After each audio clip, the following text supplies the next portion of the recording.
Alright, this is the review for the new George Foreman Panini press. This is the unit here as it came, and we have just some coils that are going to help heat the hot plates. The plates themselves, there's a flat plate and then there's this ridged plate. If you notice, there's a little notch groove here, and then the middle part is the drip off. So if you have something that has some fat or something, it'll drip off the back side of this thing. In the back is the little drip off tray, which comes out and you can empty and clean later on. The only thing here is a temperature control and an LED light to know if it's on and if it's ready and heated. So there's not much to this.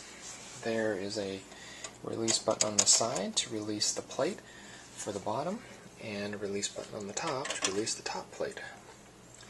There's also, the hinge is actually a button that will allow you to expand the unit from flat into the extended Panini grilling. To put the plates on the unit, the grooves slide into these little hinges here, and it clicks, and it's on there pretty flat. And the same goes for the top plate. And that's it.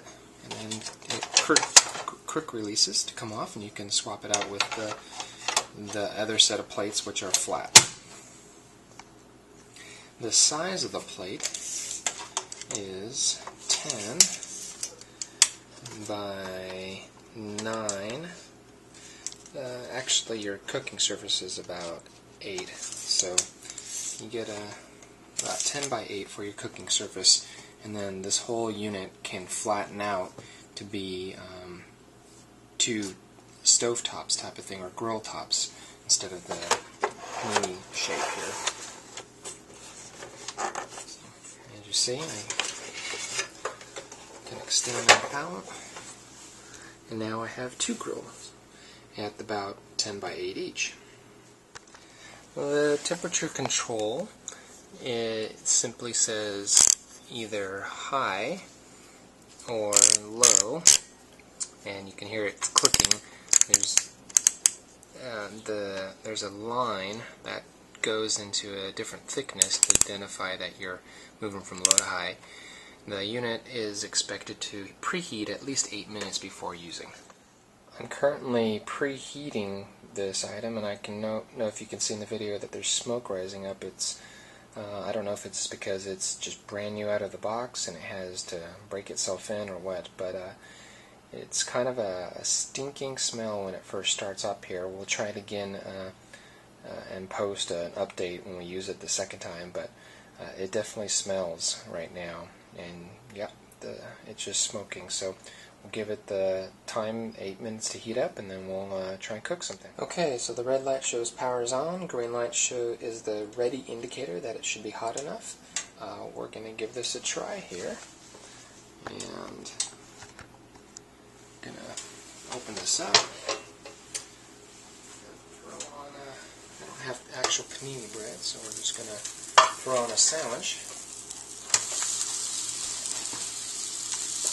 You can hear it sizzling there. It's definitely, it opened automatically. Sorry, and this push button is only for when you want to lay it completely open so you can have 2 grills.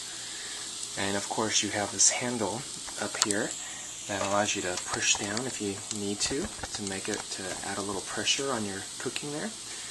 Otherwise it's going up pretty fast, I think. Oh, we're going to be done before we know it. Give that about a minute, and we should be good to go as far as grilling sandwiches and what have you on here. So as you can see, here's my sandwich after only about 1.5 to 2 minutes of sitting on the grill.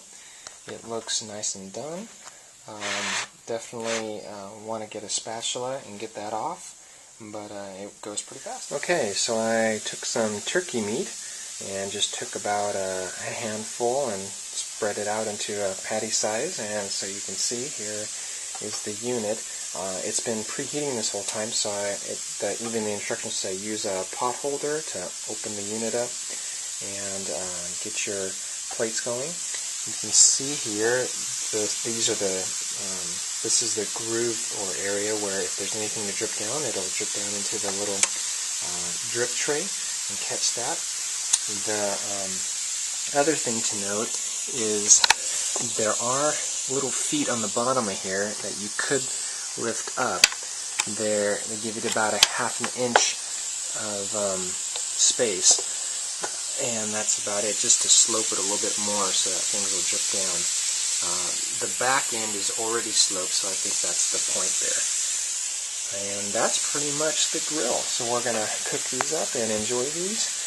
As you can see, this is just sitting on my countertop and doesn't take up a whole lot of space and can be folded away. It's very light, and almost as if it's not made of much of anything, but it's going to do the job and cook up some food. So especially if you live in an apartment and don't have a lot of counter space and you need to throw this on a table somewhere, you could do that.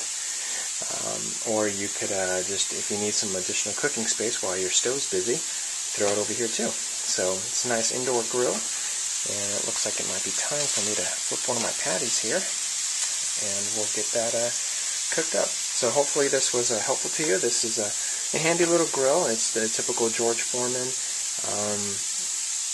format. Instead of the round grill that we're used to, this is a square one that can open up. So it's just like, if you're familiar with George Foreman grills, this is just the same thing, just it can open up and you can have a two cooking surface. So it's a kind of a nice versatility, and as well as the hinge giving you the ability to do grilling for sandwiches a lot easier. So hopefully that's helpful to you, and if so, please vote on this review. I just wanted to follow up a little bit more on the drip tray. You can see this is dripping down here into the tray. It looks like it's almost a little too short as far as the tray being able to extend to the right of my camera here. You can see the drips are just barely hitting the edge. There's no way to push it any further back, so I'm assuming this is the best it's going to get. I mean, I guess it's plenty of room, and then it seems like it's kind of close to the actual cable here, so that can be bent out of the way a bit. But yeah, we got it dripping down and hopefully cooking up here. Okay, I'm a few minutes into cooking these turkey patties, and another follow-up here is you can see the ones on the main grill, which is the bottom of the grill, are a lot more done than the top ones. So it's almost as if the heating unit works better on the bottom than on the top. So we'll give this some more and may have to transfer things over. The other thing I did notice is, I am cooking patties, and I probably should have used the flat grill instead of the panini grill. So something else to note.